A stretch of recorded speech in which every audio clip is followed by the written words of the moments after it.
Hi, my name is Kirushan and I'm from Black Fox.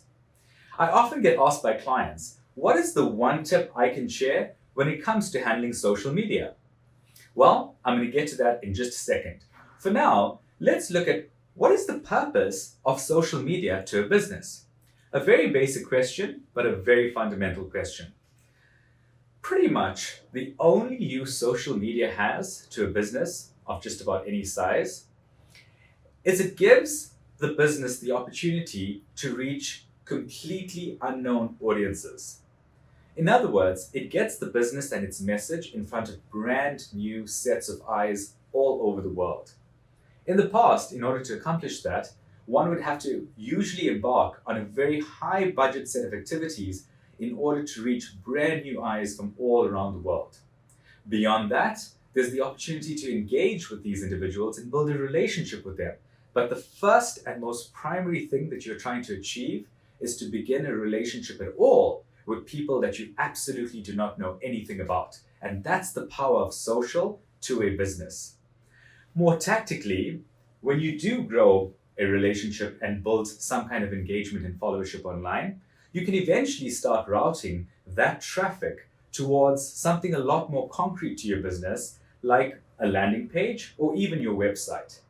At that step of the flow line, you typically would procure the individual's personally identifiable information or their contact information. Once you have their contact information in your possession, they are no longer unknown to you. They are no longer strange to your business. And at that point, you can begin an actual outreach program where you can conduct outbound activities as follow ups and steps of engagement to get to know them even better. It's usually at that point that you start booking meetings with prospects after you have their personally identifiable information captured.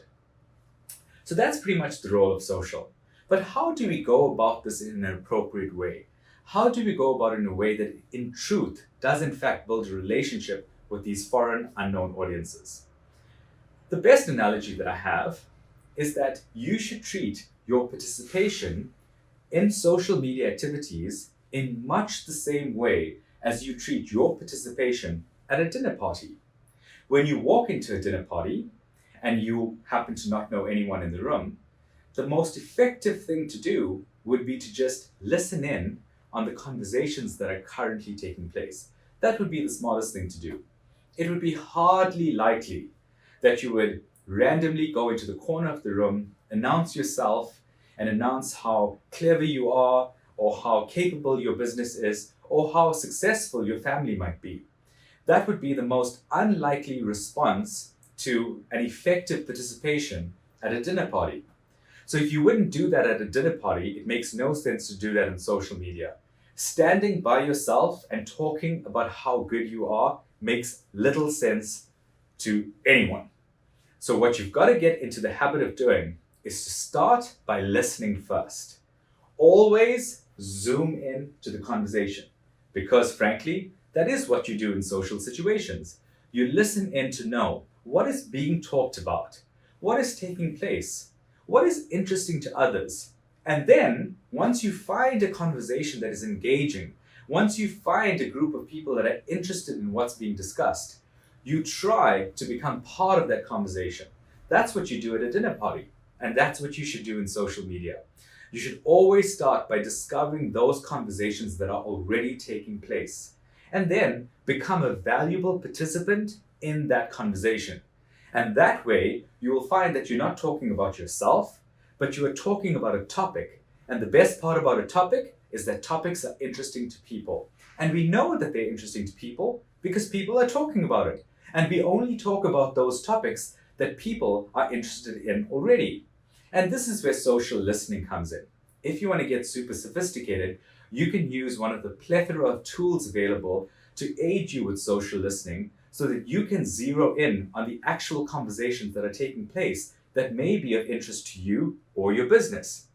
But the point is, and the thing that must never be lost, is that it's really hard to get engagement when you're just putting up pictures of your company and when you're just putting up pictures of stuff that you happen to be doing. Yes, you might be able to eventually grow into that position where people are just consuming your content just because you're cool. But to start off that way is pretty hard. The thing to start off doing is just get to know what is currently being talked about. Discover conversations, discover threads on Twitter, find out the thing that's producing the most amount of dialogue and the most amount of activity.